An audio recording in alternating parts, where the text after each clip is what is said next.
Hello everybody, my name is James, hope you're doing well and welcome back to another video, and today we're going to be talking about a penalty update as well as some new comments Oscar Piastri has made. If you enjoyed the video, make sure to leave a like and subscribe for more Formula 1 content. Also make sure to follow me on X at James's Pit Lane, I'll leave a link in the description, but let's jump straight into the video. So let's start with Carlos Sainz, and as we know, during the Dutch Grand Prix, he was given a 10-second time penalty. Basically, at a safety car restart, he tried to go around the outside of Racing Bulls' Liam Lawson at turn 1, but as Sainz was trying to go around the outside, the two made contact and both got damaged, and Sainz was given a 10-second time penalty and 2 penalty points on his licence. Now, Williams later confirmed that they would challenge the decisions made by the stewards, and representatives from Williams and Racing Bulls met the Zandvoort stewards on Friday for a virtual hearing, with the FIA later confirming that a decision had been taken to rescind the initial ruling, and that was because Williams satisfied the requirement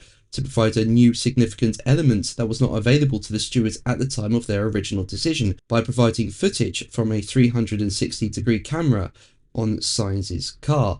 Now, nothing can be done about the time penalty that Sainz got because he served that at the pit stop, but the 2 penalty points that were put on Sainz's licence, well, they have now been removed, with the stewards accepting Williams's claim that the collision was a racing incident rather than having been caused by Sainz. And after the decision was confirmed, Williams released a statement with them saying, "We are grateful to the stewards for reviewing Carlos's Zandvoort penalty and are pleased they have now decided he was not at fault and that this was a racing incident.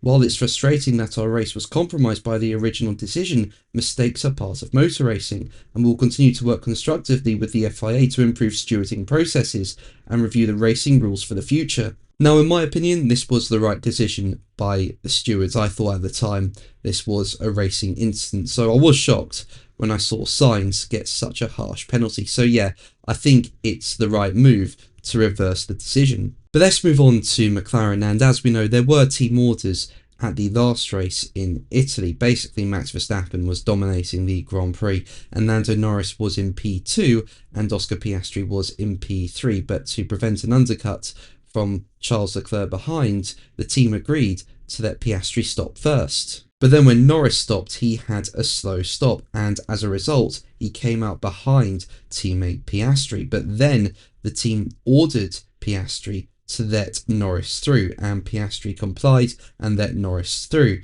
and Norris finished P2 and Piastri was in P3. Now, McLaren has insisted on fairness between its two drivers all season long, but as I've said before, I do think the call in Italy was just a bit of an overstep, because I think a slow stop is just part of racing. But a week on from the decision, Piastri remains convinced he made the right call in letting Norris through, with Piastri telling ESPN, as quoted by Planet F1, "We had very good discussions this week about what went on and what can be made clearer, what can be improved. That's always kind of a learning process, I guess. But yeah, ultimately, I know that the team would have my best interests at heart.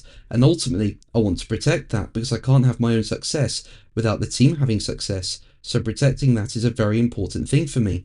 But that's going to be the video from me today. Thank you ever so much for watching. Make sure to like and subscribe for more videos. And until the next one, take care. Bye.